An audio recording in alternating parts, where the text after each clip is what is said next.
नमस्कार दोस्तों, TNC bullet series में आपका हार्दिक स्वागत और अभिनंदन है। दोस्तों, जैसा कि आपको पता है कि रोज सुबह 7 बजे हम टीएनसी बुलेट सीरीज के माध्यम से एक इम्पोर्टेंट क्लास जो है वो आपके सामने लेके आते हैं। उस क्लास से रिलेटेड जो भी हमारे पास में डाउट होते हैं उन सबको हम क्लियर करते हैं। साथ के साथ जो है वो चर्चा करते हैं कि इन फ्यूचर में उस टॉपिक से किस प्रकार के क्वेश्चन आ सकते हैं जिसको हम जो है वो एग्जाम में सही करके आएंगे। उन सब पे चर्चा होती है। कुल मिला के हमारे पास में जो हो कंप्लीट और डेप्थ नॉलेज जो है वो उस टॉपिक से हम जो है वो कलेक्ट करते हैं और उस टॉपिक को जो है वो हम फिनिश करते हैं। तो इसी कड़ी में हमारे पास में 3 नोट 4 नंबर की class that is called uterine prolapse जो है वो आज की क्लास के अंदर पढ़ेंगे। दोस्तों, ये जो क्लास है वो ये उन बच्चों के लिए डेडिकेटेड है जिन्होंने रिक्वेस्ट की थी कि सर गायनिक के जो है वो कुछ टॉपिक करवा दीजिए, कुछ इंपॉर्टेंट टॉपिक करवा दीजिए, क्योंकि गायनिक में जो है वो उनको बड़ी दिक्कत आ रही थी। और आपके कमेंट का हम तहे दिल से जो है वो स्वागत और अभिनंदन करते हैं, उस पर ध्यान देते थे और साथ के साथ जो है वो उस पर अमल करके उस प्रॉब्लम को एज सुन एज पॉसिबल जो है वो सॉल्व करते हैं। क्योंकि आपको पता ही है कि आपके कमेंट तो हमारे लिए इंपॉर्टेंट हैं ही हैं। तो आपने कहा कि गायनिक के टॉपिक करवा दीजिए, इसको हम जो है वो यहाँ पे लेके आए। ऐसा नहीं है कि सिर्फ आज ही हम गायनिक के टॉपिक करवा रहे हैं, और भी जितने इंपॉर्टेंट टॉपिक थे उनको हमने कंप्लीट करवाया है।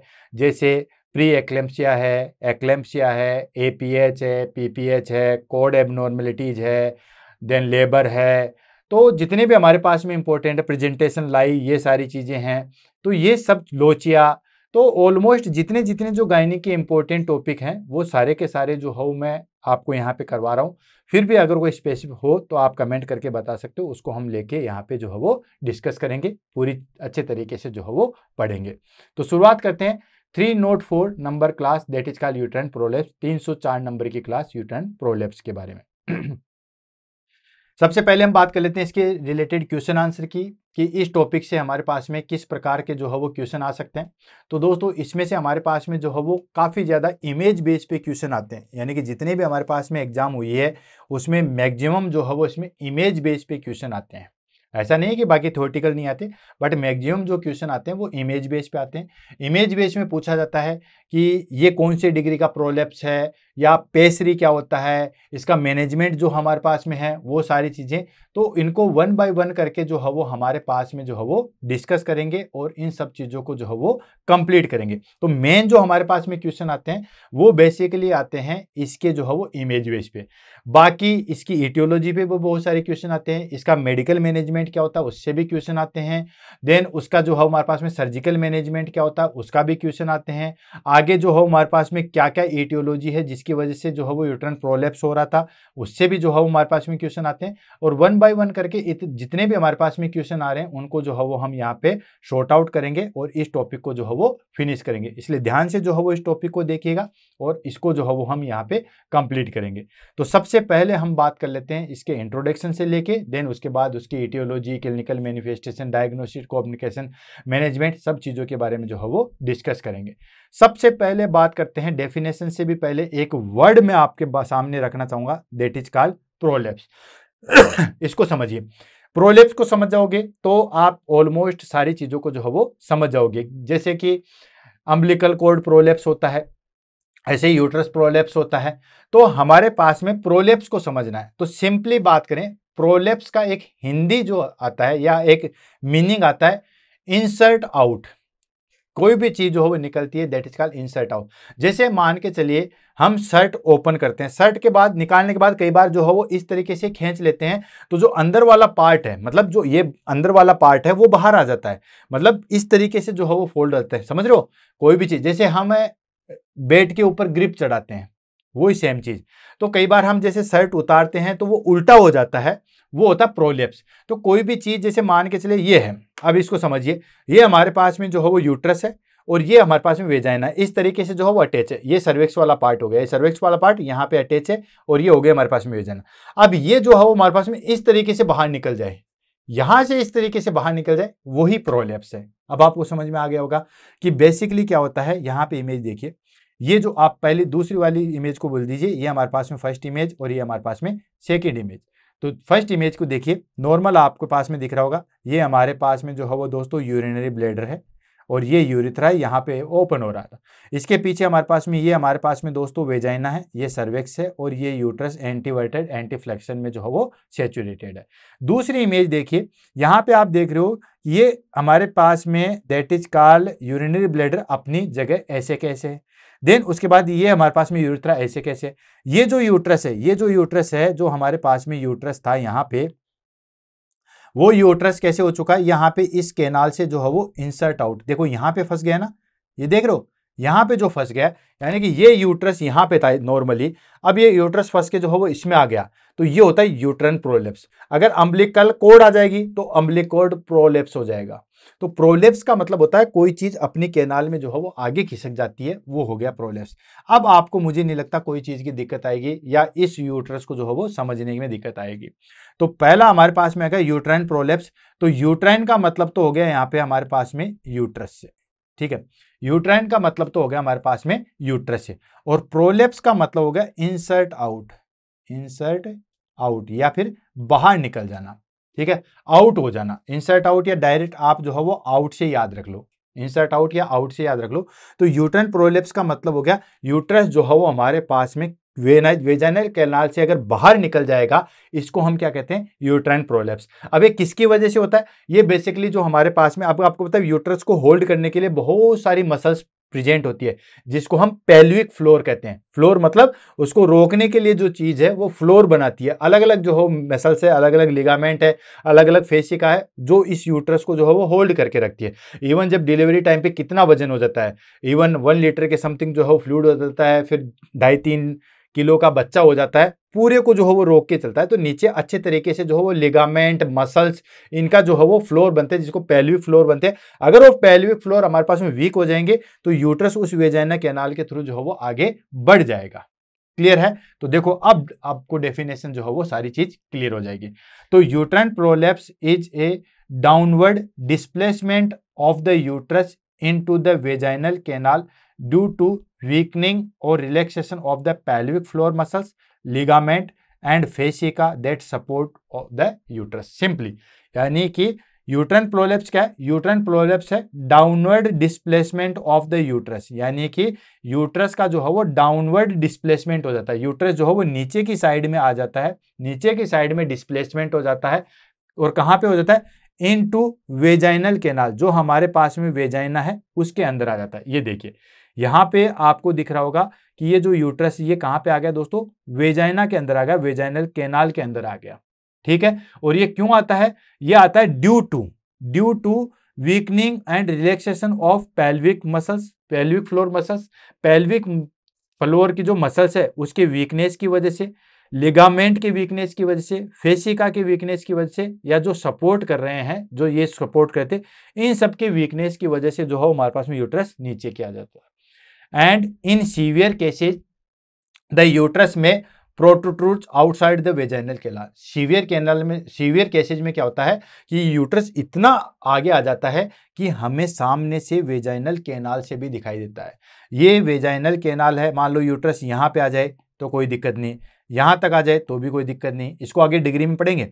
पर कई के बार इतना आगे आ जाता है कि ये जो यूट्रस है वो आपको सामने से भी दिखाई देने लग जाता है। क्या होता है, सामने से भी दिखाई नहीं लगता, वेजाइनल ओपनिंग से भी जो है वो आपको दिखाई देने लगता है। ये काफी ज्यादा सीवियर केसेस है। तो डेफिनेशन समझ में आ गई, यूट्राइन प्रोलेप्स, यूट्रस जो है वो वेजाइनल कैनाल में जो है वो धस जाता है, इतना आगे आ जाता है कि वहां पे जो है वो हमारे पास में जो है वो दिखाई भी देने लग जाए, या फिर जो है वो वीकनेस मसल्स की वजह से जो है वो आगे की तरफ आ जाता है। अब हम बात करते हैं एनाटॉमिकल बैकग्राउंड। एनाटॉमिकल बैकग्राउंड मतलब हमारे पास में जो यूट्रस को है वो सपोर्ट करने वाले कौन कौन से हैं। तो normally the uterus is held in position, जो हमारे पास में यूट्रस है वो अपनी पोजीशन में रहता है, एंटीवर्टेड एंटी फ्लेक्शन पोजीशन में रखता है। और इसको ये कौन रखता है, पेल्विक फ्लोर मसल्स, जिसमें हमारे पास में लेवेटर एनी ग्रुप की 2-3 टाइप की जो हमारे पास में एंटीरियर पोस्टीरियर ग्रुप की जो मसल्स है वो रखती है। एंड यूरेट्रोसेक्रल एंड कोर्डिनल लिगामेंट प्रेजेंट होते हैं, एंड प्यूबोसेक्रल फेसिका, ये सारों का एक जाल बना हुआ था जो कि यूट्रस को अपनी एक पर्टिकुलर पोजीशन में जो है वो बना के रखता है। And when these support weakened, और जब ये सपोर्ट जो है वीक हो जाएगा, द यूट्रस डिस्टेंड डाउनवर्ड। अगर ये सपोर्ट हमारे पास में वीक हो जाएगा तो यूट्रस जो है वो धीरे धीरे कहाँ आ जाएगा, डाउनवर्ड आ जाएगा, या यूट्रस जो है वो नीचे की साइड में डिसेंड हो जाएगा। समझ में आ गया? यूट्राइन प्रोलेप्स समझ में आ गया। यूट्राइन प्रोलेप्स क्यों होता है वो चीज समझ में आ गई। अब बात कर लेते हैं हमारे पास में ईटियोलॉजी, किसकी वजह से। बेसिकली हमारे पास में कि जो हमारे पास में पेल्विक फ्लोर है उसका वीकनेस हो जाएगा, या जो हमारे पास में लिगामेंट है उसका वीकनेस हो जाएगा, या जो फेसिका है वो वीक हो जाएगी, तो हमारे पास में यूट्रस जो है वो नीचे की तरफ आएगा। लेकिन ये वीक क्यों होती है इसको हम पढ़ेंगे ईटियोलॉजी के अंदर। तो सबसे पहले हम बात कर लेते हैं ईटियोलॉजी, और ईटियोलॉजी में पहली चीज आती है child birth trauma. Child birth trauma मतलब जब बच्चा होता है तो उस टाइम पे क्या क्या चीजें हो सकती है जिसकी वजह से ये हमारे पास में पेल्विक फ्लोर मसल्स वो वीक हो जाएगी, या लिगामेंट टियर हो जाएंगे, या फेसिका डैमेज हो जाएगी। तो पहली चीज आती है हमारे पास में child birth trauma. Child birth trauma in the sense कि पहली चीज प्रोलोंग्ड लेबर। प्रोलोंग्ड लेबर मतलब लंबे समय तक अगर लेबर रहता है, लंबे समय तक लेबर रहेगा। नॉर्मली आपको पता है प्राइमरी ग्रेविडा में कितना होता है, सेकेंडरी ग्रेविडा में कितना होता है, मल्टी ग्रेविडा में कितना होता है, वो सारी चीजें मैंने आपको बताई हुई है। तो अगर उस टाइम के ड्यूरेशन से भी हमारे पास में अगर लेबर ज्यादा लंबे समय तक रहता है तो ज्यादा लंबे समय तक प्रेशर क्रिएट करेगा, ज्यादा लंबे समय तक प्रेशर क्रिएट करेगा तो ऑफकोर्स वीकनेस आएगी। तो पहली चीज आगे that is called prolonged labour रहेगा तब। सेकेंड आता है इंस्ट्रूमेंटल डिलीवरी। इंस्ट्रूमेंटल डिलीवरी कई बार बच्चा जो है वो नॉर्मल वेजाइनल कैनाल से बाहर नहीं आता है तो उसको हम फोर्सेप या वैक्यूम के द्वारा डिलीवरी करवाते हैं। फोर्सेप डिलीवरी भी मैंने आपको बुलेट सीरीज के अंदर करवा रखी है। तो फोर्सेप को खींच के जो है वो हम डिलीवरी करवाते हैं, या वैक्यूम लगा के हम डिलीवरी जो है वो करवाते हैं। उसकी वजह से क्या था, फोर्स लगता है, और फोर्स लगता है तो वो आसपास की मसल्स डैमेज होने की संभावना जो है वो ज्यादा होती है।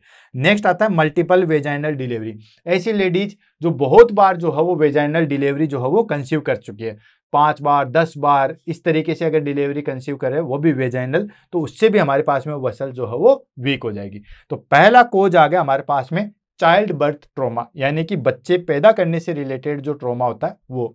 सेकेंड आ जाता है हमारे पास में increase intra abdominal pressure. Increase intra abdominal pressure का मतलब हो गया कि हमारे पास में एब्डोमेन के अंदर जो है वो प्रेशर ज्यादा बढ़ जाए। समझ में आ गया? इंक्रीज इंट्रा एब्डोमिनल प्रेशर मतलब प्रेशर जो है वो एब्डोमेन के अंदर ज्यादा बढ़ जाए। अब वो प्रेशर कैसे बढ़ेगा, जैसे chronic cough, just like COPD, asthma. Asthma and COPD के अंदर हमारे पास में लगातार कफ रहता है, लाइक दैट 2 महीने 3 महीने 5 महीने इस तरीके से लगातार कफ रहेगा, तो उसकी वजह से भी जो है हमारे पास में प्रेशर, कफ होता है तो प्रेशर तो पड़ता ही पड़ता है, कफ की वजह से हर्निया तक हो जाता है। तो वही सेम चीज है, वही भी डिस्प्लेसमेंट होता है, यहाँ पे भी यूटर जो है वो डिस्प्लेस हो रहा है। Next constipation and string.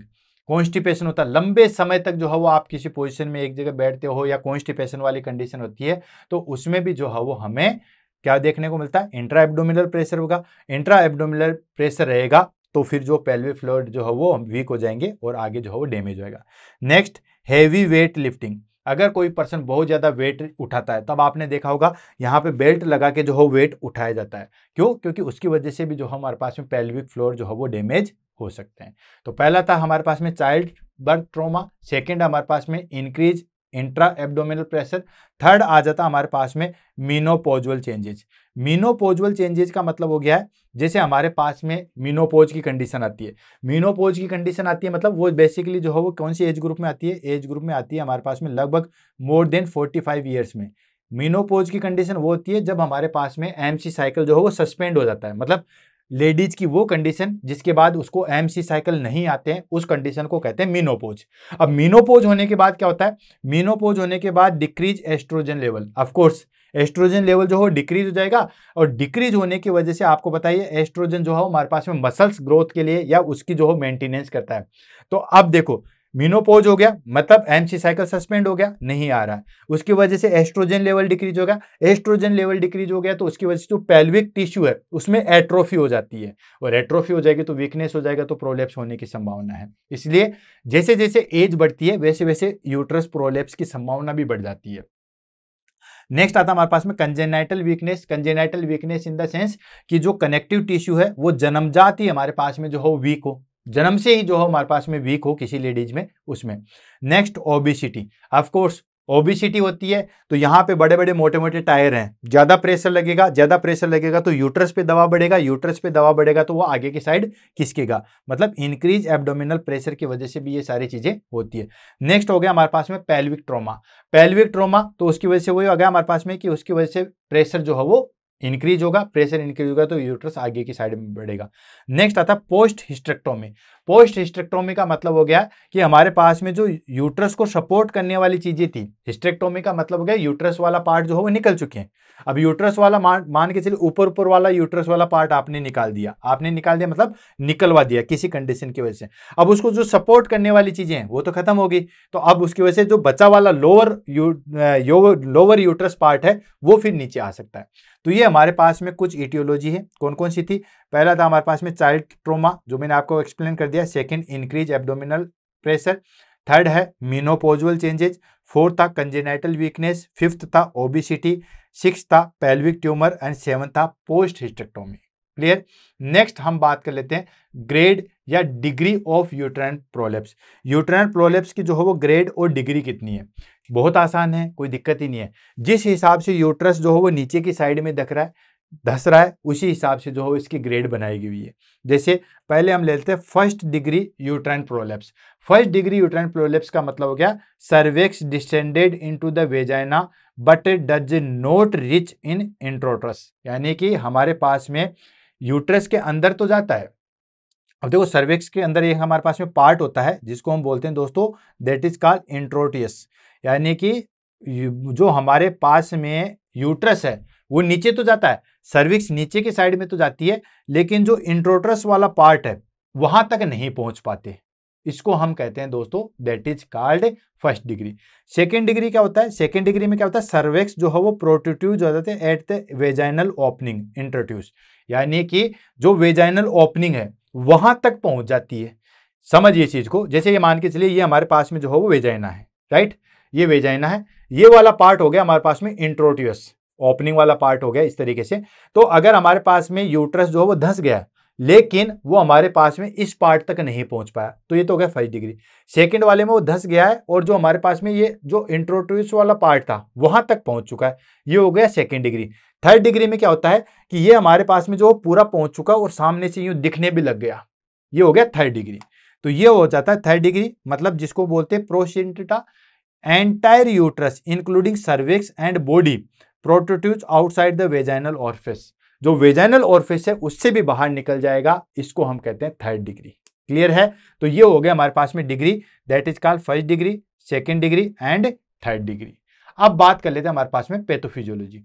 Pathophysiology इसकी बहुत ईजी है। जब हमने ईटियोलॉजी देख ली है तो आपको पता ही है सिंपली हमारे पास में ईटियोलॉजी हो गया कोई भी ट्रॉमा हो गया, चाइल्ड ट्रॉमा हो गया, वेजाइनल या जो है हमारे पास में फोर्सेप डिलीवरी हो गया, देन इंट्रा एब्डोमिनल प्रेशर हो गया, पोस्ट मेनोपॉजल कंडीशन हो गया, क्रोनिक कफ हो गया, कुछ भी हो गया, उसकी वजह से क्या होगा जो पेल्विक फ्लोर है, जो लिगामेंट है, जो फेसी का, वो सारी वीक हो गई।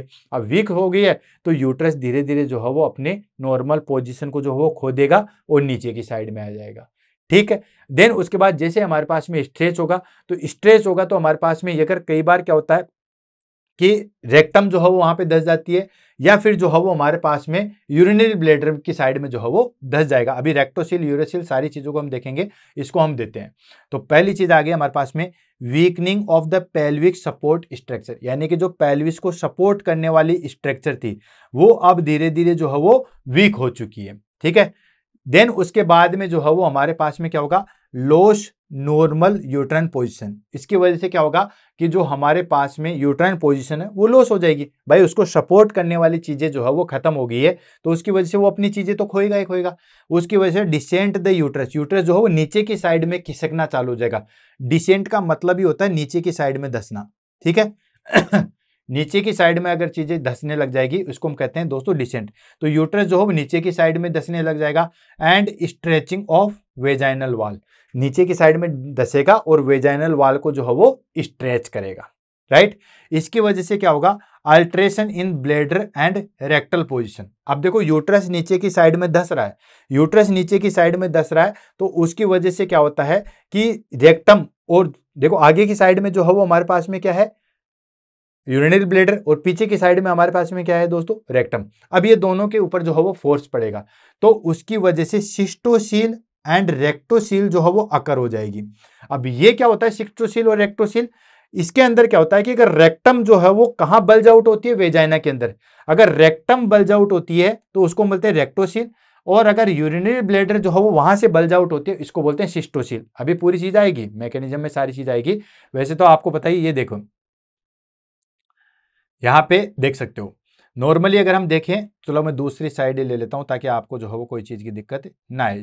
ये लो, ये हो गया। अब देखो यहाँ पे जो है वो हमारे पास में पहला जो इमेज है वो है हमारे पास में दोस्तों सिस्टोसील का, यानी कि ये यूट्रस जो है वो नीचे की साइड में कर रहा है, और ये इसको जो यूरिनरी ब्लैडर है इसको पूरी तरीके से कंप्रेस कर चुका है। समझ में आ रहा है, दिख रहा है? ये देखिए, ये जो हमारे पास में यूरिनरी ब्लैडर था, नॉर्मली जो है वो यूरिनरी ब्लैडर इस तरीके का था। अब ये यूट्रस नीचे की साइड में धंसा, तो यूट्रस की वजह से ये जो हमारे पास में यूरिनरी ब्लैडर है वो बल्ज आउट हो गया, इसको बोलते हैं सिस्टोसील। सेकेंड कंडीशन आ गई रेक्टोसील। रेक्टोसील क्या करेगा कि देखो यहाँ पे रेक्टम बिल्कुल ओके है। फर्स्ट इमेज में देखिए, ये सेकेंड इमेज, फर्स्ट इमेज में देखिए ये रेक्टम बिल्कुल ओके है। लो मैं ब्लू से ले लेता हूँ, ये जो आप रेक्टम देख रहे हो ये बिल्कुल ओके है, राइट। लेकिन ये यूट्रस अगर पीछे की साइड में जाएगा तो ये रेक्टोसील कोज करेगा, मतलब इसको देखो कंप्रेस कर रहा है, इसको कंप्रेस कर रहा है, तो रेक्टम जो है वो इस तरीके से बल्ज आउट हो चुकी है। ठीक है, क्यों? इसके प्रेशर की वजह से ये रेक्टम जो है बल्ज आउट हो चुकी है, इसको बोलते हैं रेक्टोसील।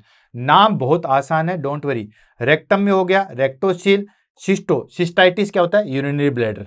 ठीक है, यूरिनरी ब्लैडर में infection, that is called cystitis. वैसे जो है वो सिस्टोसील हो गया। तो ये होता है रेक्टोसील और सिस्टोसील। अब यूट्रस जो है वो हमारे पास में नीचे की साइड में जाएगा, तो उसकी वजह से हमारे पास में सिस्टोसील एंड रेक्टोसील जो है वो प्रेजेंट हो जाएंगे। एंड उसके बाद इंपेयर्ड सर्कुलेशन। आप देखो कोई भी चीज जो है वो कहीं पे जाके फंसती है तो कंजेशन कोज करती है, ब्लड सप्लाई इंपेयरमेंट होती है, तो वो सारी चीज। तो इंपेयर्ड सर्कुलेशन मतलब congestion, edema, ulceration to exposed mucosa. Mucosa exposed हो जाएगा, कंजेशन हो जाएगा, एडिमा हो जाएगा और अल्सरेशन हो जाएगा। ये सारी चीजें आपको देखने को मिलेगी। तो बिल्कुल सिंपल है इसकी पैथोफिजियोलॉजी। सबसे पहले क्या चीज, जो उसको सपोर्ट करने वाली मसल थी अगर वो वीक हो गई है तो उसकी वजह से क्या होगा, सपोर्ट हट जाएगा, तो जो यूट्रस नॉर्मल पोजीशन में रहता था वो अब नीचे की साइड में आएगा। देन धीरे धीरे जो है वो यूट्रस नीचे की साइड में आएगा और वो वेजाइना के अंदर धसेगा और वेजाइना की वाल को जो है वो स्ट्रेच आउट करेगा। वेजाइना की वाल को स्ट्रेच आउट करेगा तो या तो वो आगे की साइड में जाएगा या फिर पीछे की साइड में जाएगा। आगे की साइड में जाएगा क्योंकि इतनी जगह तो है ही नहीं, आगे की साइड में जाएगा तो वो रेक्टोसील जो है वो कोज करता है, पीछे की आगे की साइड में जाएगा तो सिस्टोसील करेगा क्योंकि यूरिनरी ब्लैडर है, पीछे की साइड में जाएगा तो रेक्टोसील कोज करता है और इंपेयर्ड सर्कुलेशन होगा। क्लियर है? अब बात कर लेते हैं हम क्लिनिकल मैनिफेस्टेशन। क्लिनिकल मैनिफेस्टेशन भी जो है वो हमारे पास में यूट्राइन प्रोलैप्स का किस तरीके से, पहली चीज हम देख लेते हैं दोस्तों पेल्विक सिम्टम्स। और ये भी एग्जाम में क्वेश्चन आया होगा कि क्लाइंट जो है वो किस तरीके से फील करती है, तो feeling of something coming out, मतलब उसको ऐसा लगता है कुछ जो है वो अंदर से बाहर निकल रहा है। समझ में आ रहा? पेल्विक कैविटी से, या हमारे पास में कहें कि वेजाइना के थ्रू जो है वो पेशेंट को ऐसा फील होगा कि कुछ चीज जो है वो बाहर आ रही है, जैसे बच्चा डिलीवरी नहीं करता वैसे उसको फील होगा। और ये सबसे इंपॉर्टेंट साइन है यूट्राइन प्रोलैप्स का, ध्यान रखना। यूट्राइन प्रोलैप्स का सबसे इंपॉर्टेंट साइन है, मेन इंपॉर्टेंट साइन सिम्टम्स है, ध्यान रखना। काफी बार जो है वो एग्जाम में पूछा भी गया। समथिंग कमिंग डाउन, यानी कि कुछ जो है वो नीचे की तरफ या बाहर की तरफ जो है वो आ रहा है। या फिर कैसे फील होगा, हेवीनेस इन द वेजाइना, मतलब वेजाइना के अंदर जो है वो हेवीनेस जो है वो फील होगी। नेक्स्ट हम बात करते हैं dragging and pulling sensation in the pelvis. ऐसा लग रहा है कोई चीज जो है वो खींच रही है, कोई चीज जो है वो दबाव डाल रही है, कोई चीज जो है वो खींच रही है, ऐसा जो है वो फील होगा। एंड लो बैक एक जो है वो फील होगा, कमर में जो है वो दर्द रहेगा। एंड डिस्पेरियोनिया मतलब पेनफुल इंटरकोर्स, ध्यान रखना पेनफुल इंटरकोर्स को जो है वो क्या कहा जाता है, डिस्पेरियोनिया जो है वो कहा जाता है। जब भी इंटरकोर्स करते हैं तो पेनफुल होगा क्योंकि ऑलरेडी यूट्रस जो है वो नीचे की साइड में आ चुका है। तो ये तो हमें सिम्टम्स देखने को मिलेंगे पेल्विक सिम्टम्स। और हमारे पास में यूरिनरी सिम्टम्स, क्योंकि रेक्टोसील भी कर रहा है तो यूरिनरी सिम्टम्स भी देखने को मिलेंगे। जेनाइटो यूरिनरी ट्रैक्ट के सिम्टम्स भी देखने को मिलेंगे, कॉन्स्टिपेशन, वो सारी चीजें। तो वो देखो क्या क्या चीजें मिलती है। पहले हम बात कर लेते हैं यूरिनरी सिम्टम्स। तो यूरिनरी सिम्टम्स में हमें क्या देखने को मिलेगा, अब आप बताइए, किसी चीज को रटो मत, कोई भी चीज अगर हमारे पास में यूट्रस के कोई भी चीज जो है वो हमारे पास में किसके ऊपर, जो हमारे पास में यूरिनरी ब्लैडर है उसके ऊपर अगर दबाव डालेगी तो क्या होगा, ऑफ कोर्स फ्रीक्वेंसी होगी, अर्जेंसी होगी, मतलब बार बार जो है वो यूरिन पास आउट की कंप्लेंट होगी, और अर्जेंसी होगी, मतलब अगर एक बार महसूस हो गया कि यूरिन पास आउट करना है तो बहुत अर्जेंसी में और फटाफट जो है वो यूरिन पास आउट करने जो है वो दौड़ने लग जाओगे। एंड इनकम्प्लीट एम्प्टी, जब हम यूरिन पास आउट कर देंगे तो नॉर्मली क्या होता है कि जब हम यूरिन पास आउट करते हैं कोई प्रॉब्लम नहीं होती है, तो यूरिनरी ब्लैडर में जितना यूरिन होता है वो सारा का सारा पास आउट हो जाता है।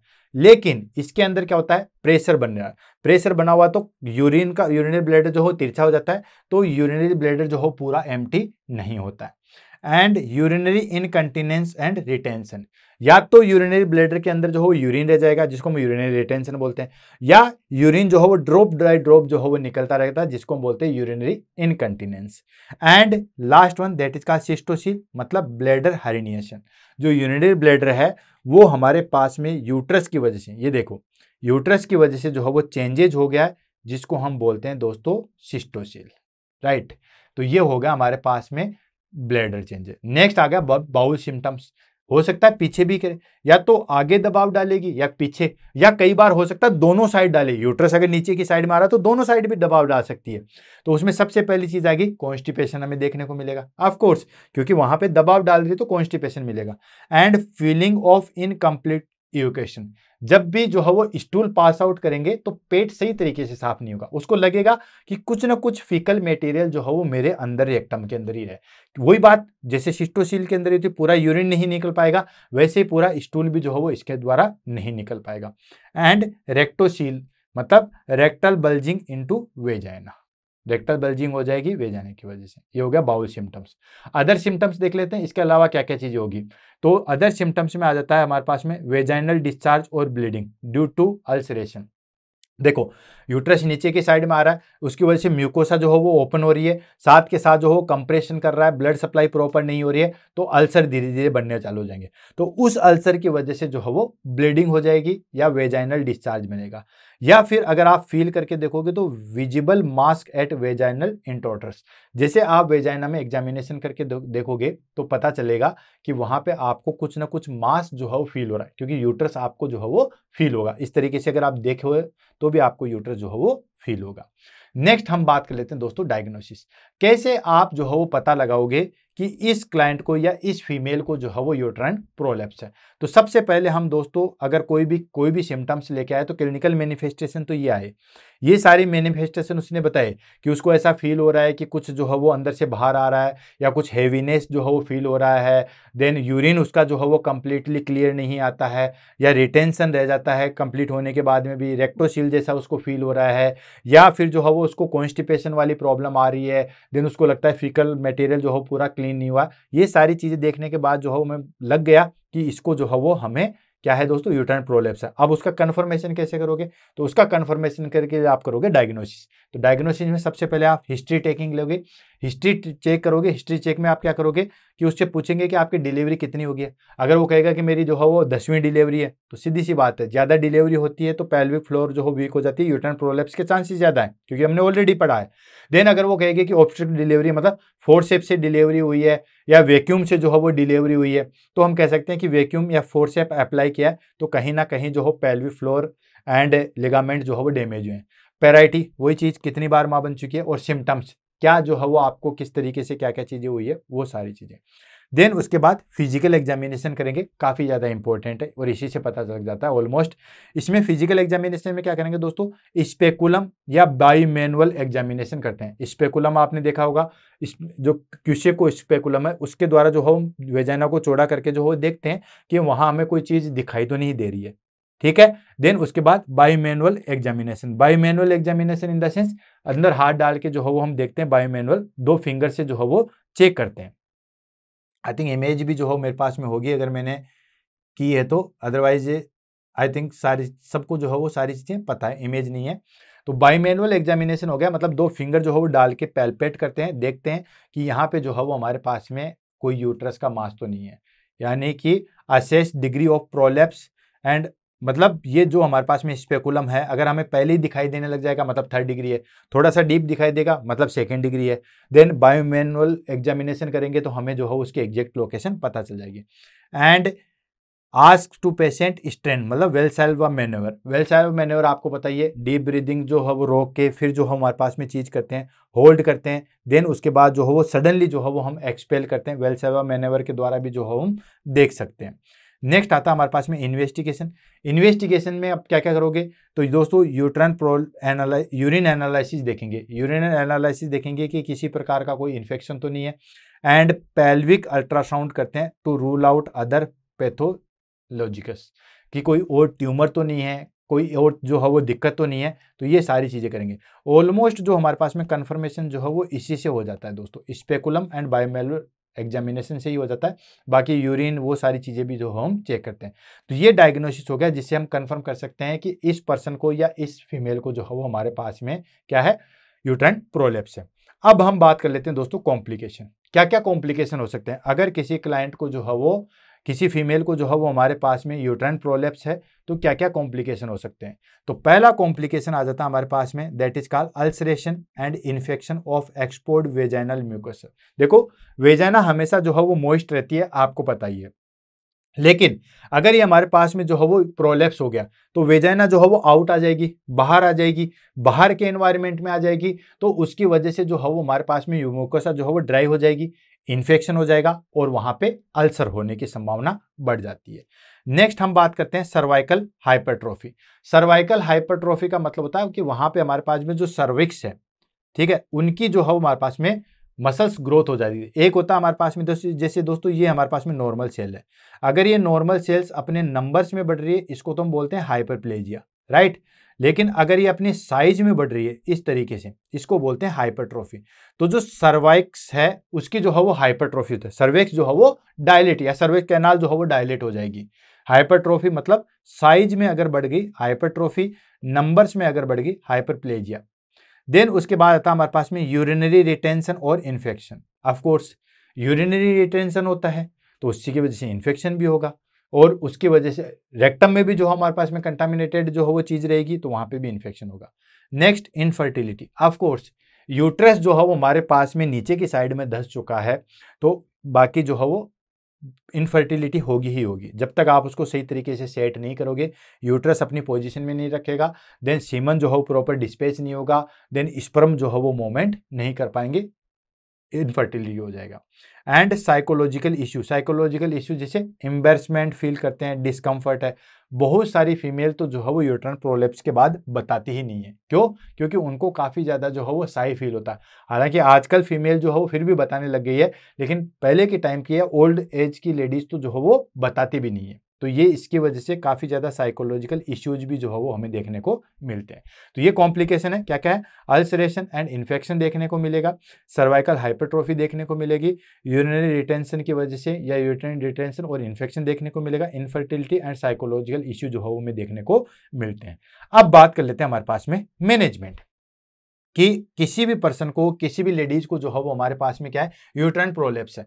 तो यूट्राइन प्रोलेप्स में हमारे पास में मैनेजमेंट हम किस तरीके से जो है वो करते हैं। तो पहले हम नॉन सर्जिकल मैनेजमेंट ले लेते हैं। इसको मेडिकल मैनेजमेंट की संभावना जो है वो जगह इसलिए नहीं दे रहे क्योंकि इसके अंदर कोई ड्रग्स नहीं ली जाती। हाँ, एक्सरसाइज वगैरह जो है वो की जाती है, जिसको हम बोलते हैं कंजर्वेटिव मैनेजमेंट। ठीक है, बहुत सारे बच्चों का ये क्वेश्चन आ सकता है, सर मेडिकल मैनेजमेंट नाम बोल देते। नहीं, मेडिकल मैनेजमेंट का मतलब होता है कि चलो सर्जरी तो हम नहीं कर रहे, लेकिन वहां पे हम कोई ना कोई मेडिसिन देख रहे हैं। अब प्रोलेप्स हो चुका तो आप मेडिसिन से उसको कभी ठीक नहीं कर सकते, डेफिनेटली कोई ठीक नहीं कर सकता। ठीक है, इन्फेक्शन है तो आप इन्फेक्शन को वैसे ठीक कर सकते हो, बाकी जो एक्चुअल प्रॉब्लम है यूट्राइन प्रोलेप्स उसको आप ठीक नहीं कर सकते। इसीलिए पहला क्लासिफिकेशन दिया गया नॉन सर्जिकल ट्रीटमेंट, जिसको हम कंजर्वेटिव मैनेजमेंट के नाम से या कंजर्वेटिव ट्रीटमेंट के नाम से देखेंगे। तो पहले हम जो है वो कंजर्वेटिव ट्रीटमेंट देख लेते हैं, मतलब नॉन सर्जिकल देख लेंगे, फिर हम जो है वो सर्जिकल देख लें, जो कि डेफिनेटिव है, करना ही करना है। तो इसके अंदर हम बेसिकली क्या करते हैं इसके अंदर, और ये कब यूज में लेते हैं, ये बेसिकली यूज में लिया था जब हमारे पास में फर्स्ट डिग्री यूट्राइन प्रोलेप्स हो और पेशेंट जो है वो इन अनफिट हो सर्जरी के लिए। दो कंडीशन है यहाँ पे। पहली कंडीशन क्या है कि यूट्राइन प्रोलेप्स जो हो हमारे पास में बहुत कम हो, मतलब थोड़ा सा ही जो है वो प्रोलैप्स हो। और दूसरी कंडीशन कि पेशेंट जो है वो सर्जरी के लिए फिट नहीं है, तो हम क्या करें? अब सर्जरी के लिए फिट नहीं है तो हम उसको ऐसे तो नहीं छोड़ सकते, कुछ तो करेंगे, कुछ तो ठीक करेंगे। तो या तो पेशेंट सर्जरी के लिए अनफिट नहीं हो किसी भी कारणवश मान लो, ठीक है, और या फिर जो हमारे पास में आती है कि उसके अंदर हमारे पास में फर्स्ट डिग्री ही जो हो प्रोलेप्स हो। तो इसके अंदर हमारे पास में क्या करते हैं, पेल्विक फ्लोर की एक्सरसाइज की जाती है जिसको बोलते हैं कीगल एक्सरसाइज। बहुत बहुत बहुत बार एग्जाम में जो है वो एग्जाम में क्वेश्चन पूछा गया है, कीगल एक्सरसाइज किसके लिए की जाती है? कीगल एक्सरसाइज की जाती है पेल्विक फ्लोर के जो है वो स्ट्रेंथ के लिए। डिलीवरी में भी ये काफी ज्यादा हेल्प होती है। मतलब कुल मिला के हमारे पास में काम क्या है कीगल मसल्स का, कीगल एक्सरसाइज का, कि जो पेल्विक फ्लोर की मसल्स है, जो लिगामेंट है, जो हमारे पास में फेसिका है, जो कि यूट्रस को होल्ड करके रखते हैं, उनको मजबूती प्रदान करना। तो वो डिलीवरी कंडीशन में भी हमें चाहिए, इसलिए कीगल एक्सरसाइज जो है वो सबको बताई जाती है। काफी बार एग्जाम में पूछा था, मैंने इंपॉर्टेंट भी बता दिया है। इसका बेसिकली मेन पर्पज है स्ट्रेंथ पेल्विक मसल्स है उसको मजबूती प्रदान करना। And performed regularly contract and relax perineal muscles. इससे क्या होता है कि हमारे पास में जो पेरिनियल मसल्स है वो रिलैक्स होती है, और कई बार यूट्रस जो हो पीछे की साइड में भी जो है वो धस देता है। कैसे करते हैं? तो दोस्तों ये आप देख रहे हो, इस तरीके से जो हो पोजीशन लेनी है, और इस तरीके से पैर को उठा के जो है हम एक्सरसाइज करते हैं जिसको हम बोलते हैं कीगल एक्सरसाइज। फीमेल के लिए काफी ज्यादा जो है वो हेल्पफुल होती है। तो पहला तो आ गया कंजर्वेटिव मैनेजमेंट में हमारे पास में, that is called Kegel exercise. Second आ जाता हमारे पास में पेसरी एप्लीकेशन। पेसरी एप्लीकेशन क्या होता है? पेसरी दोस्तों एक तरीके से रिंग लाइक स्ट्रक्चर होती है। कैसे बताऊं? जैसे हमारे पास में पुराने टाइम पे जो है वो औरतें अपने सर के ऊपर मटका लेके आती थी, तो मटके को रखने के लिए जो राउंड शेप में चीज आती है उसको बोलते हैं पेसरी। जस्ट लाइक दैट, ये होती है पेसरी। ऐसे ही ओटी के अंदर जो है वो सिराना एक जगह हेड को फिक्स करने के लिए गोल सी चीज आती है उसको बोलते हैं पेसरी। चलो एक और एक एग्जांपल बताता हूं कि जैसे आजकल शॉर्ट्स बनाने के लिए जो गोल सी लाइट नहीं आती है, वैसी स्ट्रक्चर आती है जिसको बोलते हैं पेसरी। ये जो है वो अलग अलग टाइप की आती है जिसको हम जो है वो यहाँ पे भी डिस्कस करेंगे। तो ये क्या होती है, ये एक रिंग टाइप स्ट्रक्चर आती है। यूं मान लो रबर की जैसे रिंग नहीं आती, कई लोग अंगूठी पहनते हैं, सेम चीज वही होती है पेसरी। वो पेसरी क्या करते हैं, सीधा जो है वो इंसर्ट कर देते हैं। उसकी वजह से क्या होता है, एक तरीके से लॉक लग जाता है और यूट्रस जो है वो नीचे की साइड में नहीं आता। देखो अभी इसको जो है वो एक्सप्लेन करते हैं। ये क्या होता है, एक वेजाइनल रिंग होती है या club pessary support to the uterus. ये जो है वो क्लब या सपोर्ट जो यूट्रस को जो है वो सपोर्ट करती है। इसके टाइप की बात करें तो ये रिंग टाइप की भी होती है, स्मिथ होज टाइप की होती है, सेल्फ टाइप की होती है, डिनोट पेसरी होती है। यहाँ पे आप देख सकते हो, ये जो है, ये जो आप फर्स्ट देख रहे हो ये रिंग टाइप की है, बिल्कुल गोल टाइप की है। ये क्यूब जैसे होता है हमारे पास में, आइस क्यूब जैसा होता है वैसे होती है। एक आती है डोनट, जैसे हमारे पास में पोलो नहीं होता बीच में छोटा सा छेद, या आजकल तो केक भी आने लगे बीच में छोटा सा छेद जिसको बोलते हैं डोनट। नेक्स्ट आती है हमारे पास में डिस्क, बिल्कुल जैसे हमारे पास में सीडी वाली डिस्क नहीं आती थी वैसे वाली। नेक्स्ट आती है हमारे पास में जैसे सटाज मतलब डिस्क की तरह होती है बट उसमें होल थोड़ा सा जो है वो बड़ा होता है। नेक्स्ट आते हैं गैलोन में जो है वो हमारे पास में एक वॉल नहीं आता, उस तरीके की जो है वो स्ट्रक्चर आती है। तो यहाँ पे जो है वो आती है, इसको हम क्या करते हैं वेजाइना के थ्रू। अब ये सर्जिकल नहीं है, अगर आप ये सोचोगे कि सर्जरी करके किया था, नहीं, सिंपली जो है हमारे पास में केप के द्वारा जैसे इसे इसके ऊपर लगा के सीधा जो है वेजाइना के अंदर जो है वो इंसर्ट कर दिया जाता है, और जो हमारे पास में सर्विक्स वाला पार्ट था वहां पे जो है वो फिक्स कर दिया जाता है। इसके जो है वो रेगुलर फॉलोअप जरूरी है, क्योंकि कई बार पेसरी जो है वो हट भी जाती है। तो ये हो गया हमारे पास में, that is called vaginal ring या ट्यूब पेसरी सपोर्ट करती है यूट्रस को, और हमें यूट्रस को तो सपोर्ट करना है ताकि यूट्रस नीचे की साइड में ना आए।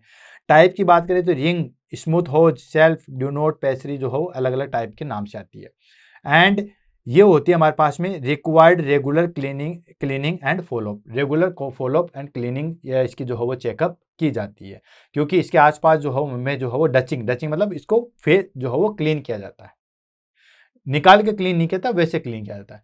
नेक्स्ट आ गया हमारे पास में एग्जैक्ट जो है वो medical therapy, that is called oestrogen therapy. Oestrogen मतलब टॉपिकल एस्ट्रोजन क्रीम जो है वो पोस्ट मोनोपोज ह्यूमन को जो है वो दी जाती है ताकि जो है वो टिश्यू टोन इंप्रूव हो। क्यों?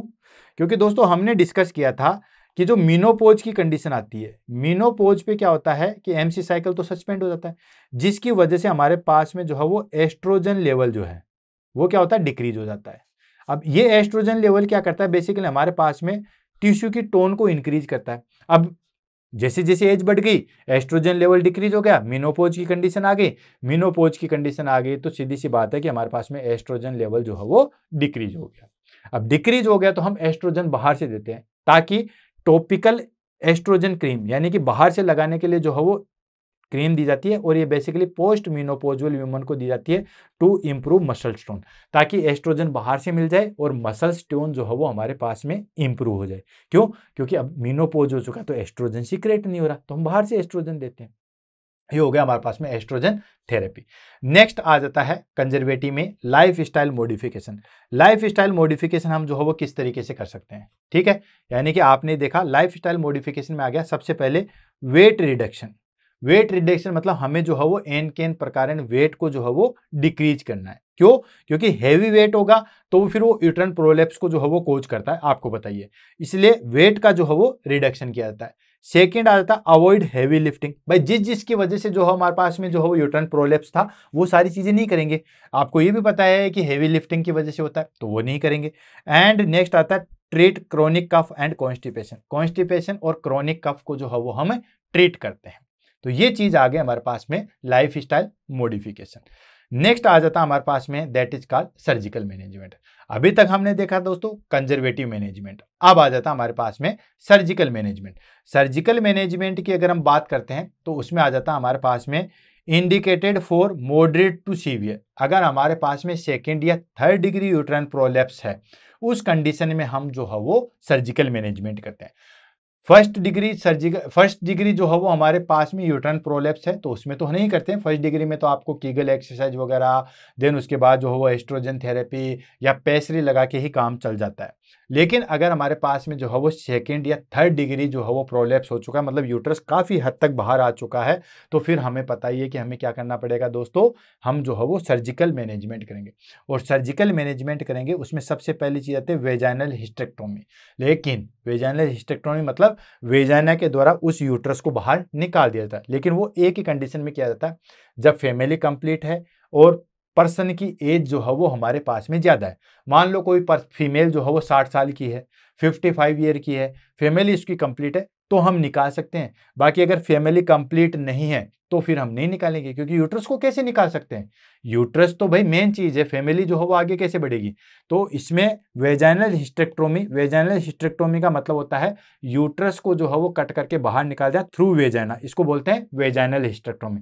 ऐसे एब्डोमिनल हिस्टेक्टोमी आता है। एब्डोमिनल हिस्टेक्टोमी में क्या होता है, यहां से कट लगा के फिर जो है वो यूट्रस को बाहर निकाला जाता है। तो वो आ गया हमारे पास में वेजाइनल हिस्टेक्टोमी। इसके अंदर वेजाइनल हिस्टेक्टोमी इसलिए नहीं करते क्योंकि यूट्रस ऑलरेडी जो है वो नीचे की साइड में, बताया ना, सेकेंड और थर्ड डिग्री, तो यूट्रस ऑलरेडी नीचे की साइड में चला गया है, तो फिर हम वेजाइना के थ्रू ही उस यूट्रस को बाहर निकालते हैं। तो इसके अंदर वेजाइनल हिस्टेक्टोमी मतलब अच्छा आगे है remove of uterus through vagina. तो यही डेफिनेशन है, यहाँ पे आगे देखो, remove of uterus through vagina, uterus को जो है वो रिमूव कर देते हैं। लेकिन ये कब कहता है? कॉमनली इन एल्डरली पर्सन में क्या आता है, एंड कंप्लीटेड फैमिली, अगर फैमिली कंप्लीट है तो यूट्रस को बाहर निकाल सकते हैं। तो सर्जिकल मैनेजमेंट में हमारे पास में पहली चीज आ गई that is called vaginal hysterectomy. Second आ जाता है दैट इज कॉल्ड मैनचेस्टर या जिसको बोलते हैं फोदरगिल्स ऑपरेशन। इसके अंदर क्या करते हैं दोस्तों, सर्वाइकल एम्पुटेशन किया जाता है plus application of cordial ligament to support uterus. यानी कि एक्चुअली क्या करते हैं कि सर्वाइकल एम्पुटेशन किया जाता है, साथ के साथ जो है वो जो लिगामेंट उसको सपोर्ट करते हैं उसको जो है वो वापस से ठीक किया जाता है। And suitable for woman desiring to preserve family, ऐसी फीमेल जिसको अभी फैमिली बढ़ाने की जरूरत है उसमें ये चीज जो है वो की जाती है। कुल मिला के हमें जो है वो ये कहते हैं कि हमारे पास में जो सर्वाइकल है उसको तो थोड़ा सा कट करके जो है वो निकालते हैं, और साथ के साथ में जो लिगामेंट है उसको सपोर्ट करने के लिए जो है वो मजबूती प्रदान करते हैं, जिसको बोलते हैं मैनचेस्टर या फोदरगिल्स ऑपरेशन। नेक्स्ट आता है हमारे पास में that is called suspension operation. Suspension operation में क्या करते हैं दोस्तों, सस्पेंशन ऑपरेशन में हमारे पास में क्या होता है, सेक्रो सस्पेंशन फ्लेक्शन या जिसको सेक्रोक्लेसोप्लेक्सी जो है वो बोला जाता है वो लगाई जाती है। उसकी वजह से क्या होता है, यूट्रस एंड वेलूड जो है वो अटैच होते हैं टू सेक्रल लिगामेंट। इससे क्या होता है, उसको सपोर्ट मिलता है। यानी कि जो सिंपली भाषा में अगर हम बात करें तो जो हमारे पास में सेक्रल को सपोर्ट कर रहे थे वो अब डायरेक्टली यूट्रस के साथ में जो है वो अटैच कर देते हैं ताकि वो यूट्रस को भी जो है वो क्लियर करें। इसको बोलते हैं सस्पेंशन ऑपरेशन। सस्पेंशन नहीं पता आपको, जैसे स्प्रिंग लगाई जाती है उस तरीके से। कोई चीज जैसे हम कहीं पे मॉल में जाते हैं तो वहां पे झूलने वाले वो नहीं आते जिसमें रबर लगा होता है, तो वो उस तरीके से जैसे सपोर्ट करते हैं वो आ गया हमारे पास में सस्पेंशन ऑपरेशन। नेक्स्ट आ जाता है that is called repair procedure. Repair procedure में नाम से पता चला फॉर एसोसिएटेड डिफेक्ट, कोई भी जो है वो हमारे पास में डिफेक्टेड है, जैसे सिस्टोसील हो चुका है, रेक्टोसील हो चुका है, तो उसको हम जो है वो रिपेयर करते हैं। अगर तो पहले से अगर रिपेयर करना है हमें सिस्टोसील को, सिस्टोसील मतलब हमारे पास में यूट्रस जो है वो आगे की साइड में धस चुका है और हमारे पास में जो यूरिनरी ब्लैडर है उस पे कंप्रेस है, तो इसको हम बोलते हैं एंटीरियर क्लोफोरोफेसी। ठीक है, आगे की साइड में ओपन करके जो है उसको ठीक किया जाता है। नेक्स्ट आ गया पोस्टीरियर क्लोफोरोफेसी, इसमें रिपेयर किया जाता है रेक्टोसील। पीछे की साइड में नाम से पता चला पीछे की साइड में किया जाएगा तो वो रेक्टोसील के लिए, आगे की साइड में किया जाएगा तो फिर वो हमारे पास में सिस्टोसील के लिए जो है वो किया जाता है। अब फटाफट जो है वो नर्सिंग मैनेजमेंट लेते हैं और इस टॉपिक को जो है वो फिनिश करते हैं। नर्सिंग मैनेजमेंट की बात करें तो सबसे पहला आता है हमारे पास में असेसमेंट। असेसमेंट में आपको पता ही है हिस्ट्री ये करते हैं, history of child birth, child जो है वो कितने हैं, कैसे हुए हैं, वेजाइनल डिलीवरी है या LSCS है, वो सारी चीज़ें पूरी हिस्ट्री जो है वो कलेक्ट करते हैं। देन उसके बाद सिम्टम्स, सिम्टम्स उससे पूछे जाते हैं कि क्या सिम्टम्स जो है वो आपको फील हो रहे हैं, आपको लगता है कि कुछ अंदर से बाहर निकल रहा है, हेवीनेस फील हो रहा है, ये सारी चीज़ें। एंड डेली एक्टिविटी, उसकी डेली एक्टिविटी किस तरीके से है, हैवी वर्क तो नहीं करती है, बड़े बड़े जो है वो कोई सामान लेके तो नहीं जाती है, वो सारी चीज़ें। And examine for prolapse degree, और एग्जामिन करेंगे जिसमें आपको पता है बायो मैनुअल जो है वो हम एग्जामिनेशन करते हैं या क्वेश्चन को स्पेकुलम के द्वारा जो है वो किया जाता है, तो प्रोलैप्स डिग्री जो है वो चेक की जाती है। डिस्चार्ज वगैरह तो नहीं आ रहा, वो सारी चीज़ें चेक की जाती है। एंड अल्सरेशन तो नहीं है, कोई अल्सर वगैरह तो नहीं है, वो सारी चीज़ें जो है वो चेक की जाती है। ये हो गया हमारे पास में असेसमेंट। नेक्स्ट हम बात करते हैं नर्सिंग डायग्नोसिस, क्या क्या जो है वो हमारे पास में नर्सिंग डायग्नोसिस इससे रिलेटेड बन सकते हैं। तो पहला नर्सिंग डायग्नोसिस तो ये बन जाता है altered body image related to genital changes. देखो जेनाइटल चेंजेज हो गए, यूट्रस कई बार बाहर निकल जाता है और उसको जो है वो औरतें कहती भी नहीं है, शर्म के मारे जो है वो नहीं कहती है, तो इसकी वजह से आपको पता ही है कि हमारे पास में जो है वो बॉडी इमेज जो है वो अल्टर्ड हो चुकी है। क्यों? क्योंकि जेनाइटल चेंजेज हो चुका है। नेक्स्ट आता है हमारे पास में रिस्क और infection related to expose mucosa. Mucosa जो हो बाहर के साइड में आ जाएगा, म्यूकोसा बाहर की साइड में आ जाएगा तो वो बाहर की साइड में एक्सपोज हो चुका है, उसकी वजह से ड्राई हो जाएगा और इन्फेक्शन हो जाएगा। And urinary retention related to pressure on the bladder, यानी कि जो है वो सिस्टोसील की वजह से हमारे पास में यूरिनरी सिस्टम से रिलेटेड जो है वो सारी प्रॉब्लम आ जाएगी। यूरिनरी रिटेंशन आ जाएगा, डिले जो है वो अर्जेंसी आ जाएगा, वो सारी चीज़ें। And anxiety related to disease and treatment condition, anxiety हो जाएगी कि ये मेरे को कौन सी डिजीज हो गई है, देन इसका ट्रीटमेंट किस तरीके से होगा, किसको जाके बताएंगे, कैसे बताएंगे, वो सारी चीज़ें जो है वो हमारे पास में देखने को मिलती है। तो ये हो गया हमारे पास में नर्सिंग डायग्नोसिस। अब इंटरवेंशन ले लेते हैं। इंटरवेंशन में हमारे पास में पहली चीज आ गई that is called pre operative care में जो है वो नर्सिंग क्या इंटरवेंशन देगी या नर्स जो है वो क्या इंटरवेंशन देगी। तो पहला तो आपको पता ही है explain procedure and post operative expectation. पहले तो उसको प्रोसीजर एक्सप्लेन करेंगे कि ये चीज कर रहे हैं, देन उसके बाद में जैसे उसको बता दिया कि हिस्टेक्टोमी हो रहा मान लो, तो उसके बाद क्या क्या चीजें हो सकती है, बाद में जो है वो चीजें क्या हो सकती है, वो सारी चीजें एक्सप्लेन करेंगे। And maintain hygiene, treat vaginal infection if present, अगर वेजाइनल इन्फेक्शन प्रेजेंट है तो उसको हम ट्रीट करेंगे, क्योंकि हाइजीन जो है वो मेंटेन हमारे लिए जो है वो फर्स्ट प्रायोरिटी पे हो जाता है। Next encourage bladder and bowel evacuation, उसको जो है वो बाउल और ब्लैडर इवोकेशन के लिए जो है वो एनकरेज करेंगे कि जितना हो सके, जिस तरीके से हो सके आप जो है ब्लैडर और बाउल को जो है वो क्लियर कीजिए। नेक्स्ट आ जाता है हमारे पास में post operative care. Post operative care में जो है वो नर्सिंग की क्या क्या रिस्पॉन्सिबिलिटी है, तो पहली रिस्पॉन्सिबिलिटी है monitor vital sign and vaginal bleeding. Surgery करवा के आ चुकी है, सर्जरी करवाने के बाद जो है हमारे पास में क्या क्या चीज़ें जो है वो देखनी होती है, वाइटल साइन देखने होते हैं, वेजाइनल ब्लीडिंग तो नहीं हो रही है, वो सारी चीज़ें देखने को मिलती है। And maintain perineal hygiene, perineal hygiene को जो है वो मेंटेन किया जाता है। पेरिनियल हाइजीन को जो है वो मेंटेन करते हैं, किस तरीके से जो है वो आप पेरिनल हाइजीन को मेंटेन करेंगे, वो सारी चीज़ें बताएंगे।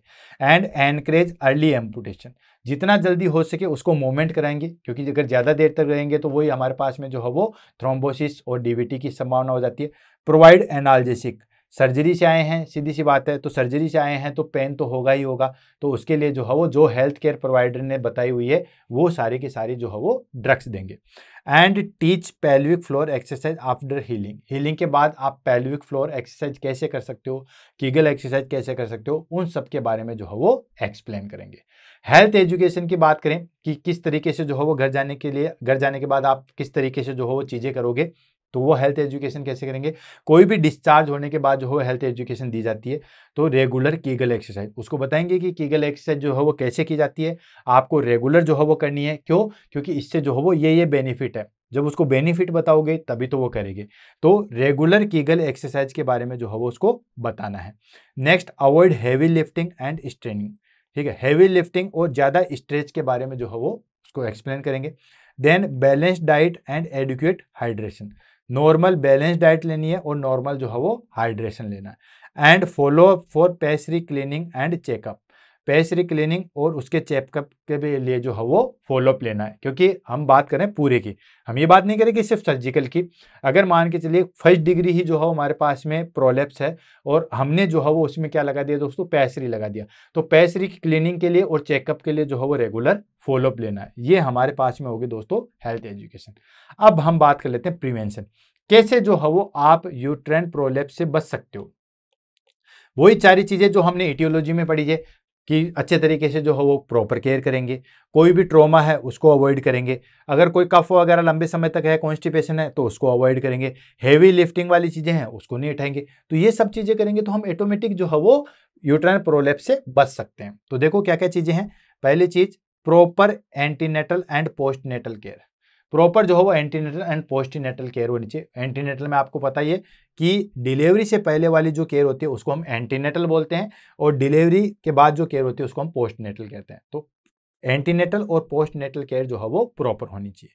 नेक्स्ट आ जाता है pelvic floor muscles exercise after delivery, after delivery के बाद में जो है पेल्विक फ्लोर मसल्स की जो है वो एक्सरसाइज करनी है, मतलब कीगल एक्सरसाइज जो है वो आपको परफॉर्म करनी है। देन उसके बाद आता है हमारे पास में avoid prolonged labour and trauma during the child birth, prolonged labour को अवॉइड करना है। अगर लंबे समय तक जो है वो लेबर बना हुआ है तो फिर हम वेजाइनल डिलीवरी का वेट न करके जो है वो CS कर सकते हैं। और जब भी हम फोर्सेप या वैक्यूम जो है वो डिलीवरी करवाते हैं तो ये ध्यान रखेंगे कि कहीं कोई ट्रॉमा ना हो जाए, मतलब सेफली तरीके से जो है वो हम फोर्सेप और वैक्यूम डिलीवरी करवाएंगे, और ज़्यादा लंबे समय तक जो है वो लेबर को हम नहीं रखेंगे, फिर हम दूसरा अल्टरनेट ऑप्शन जो है वो चूज कर लेंगे। Manage chronic cough, constipation and obesity, ठीक है, तीनों को यहीं पे दे दिया। क्रोनिक कफ को मैनेज करेंगे क्योंकि कफ की वजह से जो है वो हर्निएशन होता है, पता ही है। कॉन्स्टिपेशन की वजह से भी जो हमारे पास में दिक्कत आती है, वो सारी चीज़ें। और ओबेसिटी आएगी तो इंट्रा एब्डोमिनल प्रेशर बढ़ेगा, इंट्रा एब्डोमिनल प्रेशर बढ़ेगा तो सीधा सीधा यूट्रस पे प्रेशर बढ़ेगा और यूट्राइन प्रोलैप्स होने की संभावना है। Adequate spacing between the pregnancy, pregnancy के बीच में जो है वो नॉर्मल स्पेस हो ताकि पेल्विक फ्लोर को भी जो है वो रिकवर होने की संभावना मिले। पता चले 4 साल के अंदर जो है वो 3 बच्चे पैदा कर दिए, ठीक है, तो प्रॉपर स्पेस भी होना चाहिए ताकि जो पेल्विक फ्लोर है, जो लिगामेंट है, जो फेसिका है, उसको जो है वो हमें आराम मिल सके। तो ये हो गया हमारे पास में प्रिवेंशन। अगर ये सारी चीज़ें फॉलो करते हैं या ये सारी चीज़ें फॉलो होती है तो यूट्राइन प्रोलैप्स की संभावना जो है वो काफ़ी हद तक जो है वो कम हो जाती है। अब बात कर लेते हैं हमारे पास में प्रोग्नोसिस। प्रोग्नोसिस का मतलब हो गया कि अगर किसी को ये चीज़ें हो गई है तो उसके बाद में जो है वो हमारे पास में किस तरीके से रिकवरी या ठीक होने की संभावना है या नहीं है। तो good with early detection and proper management, अगर अर्ली डिटेक्शन हो चुका है, फर्स्ट डिग्री में ही हमारे पास में चीज़ें हो चुकी है, तो हम बहुत अच्छे तरीके से जो है उसको मैनेज कर सकते हैं। अगर early detection and proper management हुआ है तो हम 100% यूट्राइन प्रोलैप्स से जो है वो ठीक हो सकते हैं। हालांकि आजकल तो इतनी बढ़िया बढ़िया सर्जरी होने लगी है कि यूट्राइन प्रोलैप्स से जो है वो हम काफ़ी हद तक जो है वो रिकवर कर सकते हैं। एंड नेक्स्ट आता है untreated cases can lead to chronic discomfort, infection and sexual dysfunction. Untreated cases मतलब बहुत सारी औरतें या बहुत सारी लेडीज जो है वो ऐसी होती है जो बताती नहीं है, जिसका मैं बार बार जिक्र कर रहा हूँ। तो उसकी वजह से क्या होगा, क्रोनिक डिस्कम्फर्ट। अब कोई चीज वेजाइना के अंदर अटकी हुई है तो डिस्कम्फर्ट तो होगा। अब वो शर्म के मारे नहीं बता रही है, वो एक अलग बात है, लेकिन डिस्कम्फर्ट तो होगा। और वेजाइना के अंदर हमारे पास में यूट्रस है तो इन्फेक्शन की संभावना भी है। And sexual dysfunction, of course, या तो जो है वो सेक्सुअल डिसफंक्शन इस तरीके से होगा कि सेक्सुअल हो ही नहीं पाएगा, या अगर होगा तो पेनफुल होगा। तो ये सारी चीजें जो है वो हमारे पास में देखने को मिलती है। तो दोस्तों इसी के साथ आज का हमारे पास में topic that is called uterine prolapse जो है वो यहीं पे फिनिश होता है। थोड़ा सा हमारे पास में जो है वो लंबा जरूर चल गया है, लेकिन फाइनली हमने जो है वो इसको फिनिश कर दिया है। तो दोस्तों इसी के साथ आज की क्लास से जो है वो हम अलविदा लेते हैं। मिलते हैं कल सुबह 7 बजे नई वीडियो के साथ। तब तक के लिए दोस्तों all the best, have a nice day, thank you so much.